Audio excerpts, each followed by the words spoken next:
As I settle in for a night of eerie entertainment, I'm excited to dive into some of the most unsettling and fascinating tales from the depths of the internet, specifically the subreddit NuclearRevenge. Tonight, I'll be sharing some of the most chilling stories that have left readers shivering in their seats. Revenge on liquor store employee who catcalled and harassed my wife. Last year, before my wife moved to be with me and we were long distance, she was on the phone with me before going inside a liquor store.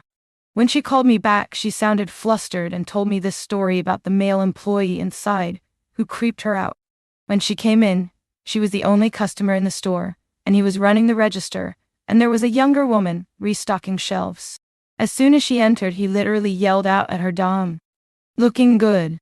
She continued to walk, and he yelled out again something along the lines of "I need to get to know you," or something like that.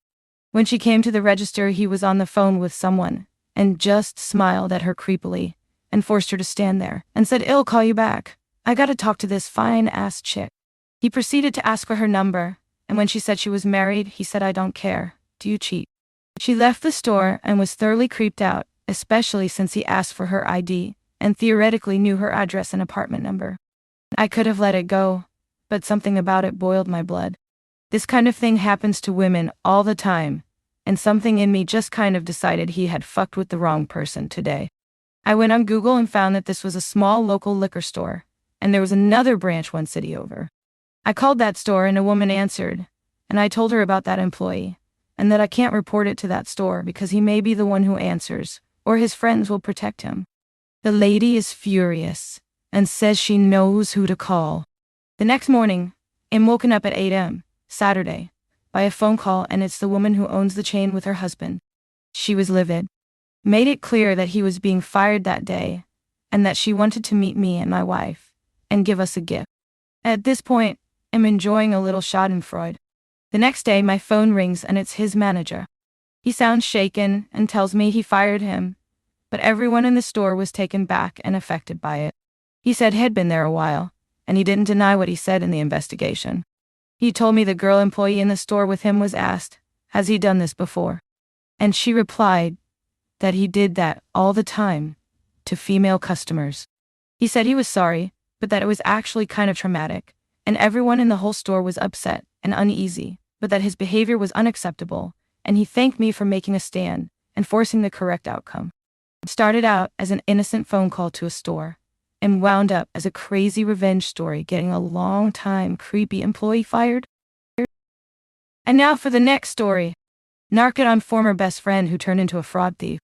Me, 28 male, and my former best friend, 28 male, were inseparable since elementary school.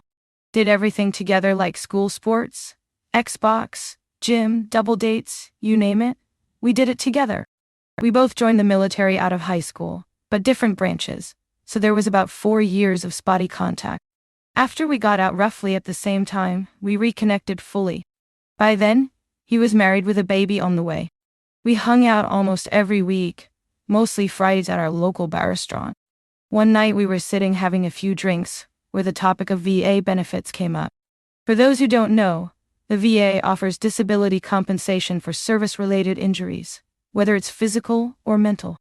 A veteran is rated between 0% 100%, earning a certain amount of money per month.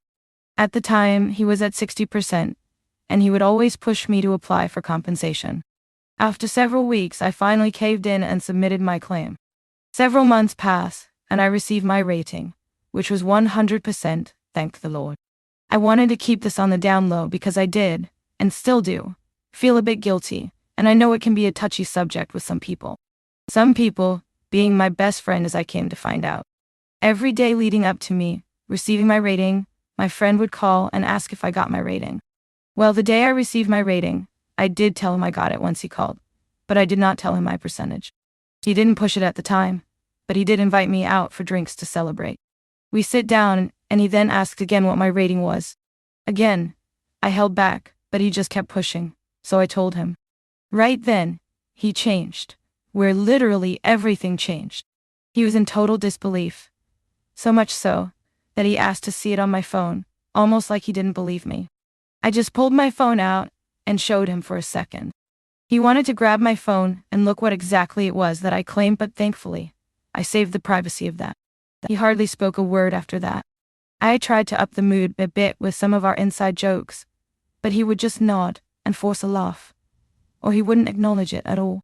After about 10 min, he went to the restroom, came back, left cash for his drinks, and said something along the lines of wife wants me back, and just leaves. We didn't talk for almost a week until one day he called me, telling me all these claims he's going to submit because he needed to be at 100%. Mind you, he and his wife bring in more than 200k annually, so in no way were they hurting for money, at least that's what he's told me.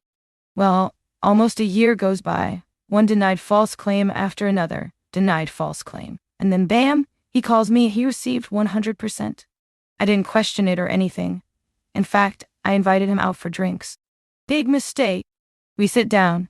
I order the first round, and I raise my glass, wishing him congratulations. Mid-toast, he stops me and says, "Thanks, dude. But I lied about it all anyways, haha." I keep my cool, but I ask him to elaborate. He tells me that he stole PTSD stories from other veterans online, made it his own, pretended to be Sal, which almost landed him in the ward, and had his wife fake a buddy letter that supported his lies. Again, I kept my cool, and the night ended peacefully. What bothers me is that he would call me every day to remind me that he snaked the system, saying vile crap like no one can touch me. Must suck to not be at 100%. Talking about other vets. They're so gullible. Guess how much is in my ACT right now? You get it? After a couple weeks of constant calls, I stopped answering and hanging out with him altogether. Now here's where it gets really stupid. On a random weeknight, he calls me close to midnight, but I don't answer. I call the next morning because I'm thinking something happened to his wife or kids. He has 2 kids by this time, both less than 3. But no. His reason for calling late at night was because he was breaking into a model home and needed help stealing a large mirror. WTF. Turns out for months, he and his former squad mate have been breaking into model homes, newly built homes and homes, still under construction, and stole items, such as large mirrors, speakers wired into the wall, tools, ladders, random decor, screen doors, and a tree. Yes, he stole a whole tree from someone's front yard. He told me his goal is to take a refrigerator. I almost lost it and asked him, "Dude, why don't you just buy these things since you're always talking about how much money you have?" His response was, "Do you even know how much a fridge costs?" I was shocked at this man's greed. I dropped it right there as well as the phone call. Pretty soon, he again started to call me daily, bragging about getting away with burglary. I asked what his reason was. He said, "What about us little people?" I told him that we are little people. His response was a simple nah. What sent me over was that last year, my father passed away. I told him to keep him in the loop so he wouldn't bother me. Did that stop him? The night after my dad passed, he sent me videos of him and his friend stealing another mirror. So, by this time, I had enough and decided to do something about it. I have several friends that work for the town, and I asked if there was anyone in our local PD that I could talk to. I was given a detective's info, and I sent him everything, and I mean everything about the burglaries, where, what, and how. He would call to tell me what he stole the night prior, and I would feed it to the detective right then and there. This went on for quite a bit. They finally caught him and his friend on camera in literal 4K stealing screen doors. A week after that, one early morning, the police came knocking with a search warrant and detained him and his squad mate all in front of his wife and kid. They almost took his wife in too, because they found text messages from her basically encouraging him to steal more and asking for specific things for him to take, but that didn't happen. His poor son was so scared that he apparently wet himself all over the place, and his little daughter would not stop crying. They were both charged with nearly a dozen felonies, but they have yet to receive their respective sentences. Since then, my now former best friend's life has turned upside down. His wife resents him, and she lets him know every day, constantly threatening divorce. He apparently couldn't afford a lawyer, so his parents had to fork over 20k for a lawyer, which prolonged his father's retirement. His dad completely lost his shit, understandably. People from high school have been reaching out to him, basically asking him WTF he was thinking. The topper. He found suspicious text messages between his wife and squad mate, flirting and things like that. Also, He found out she's been getting out of work early to hang out with, said squad mate. So, for revenge, he started talking to some old flames, and she found out. So there's that tension as well. Oh, and I also reported him for fraud to the VA, sending in his text messages bragging about lying and all that.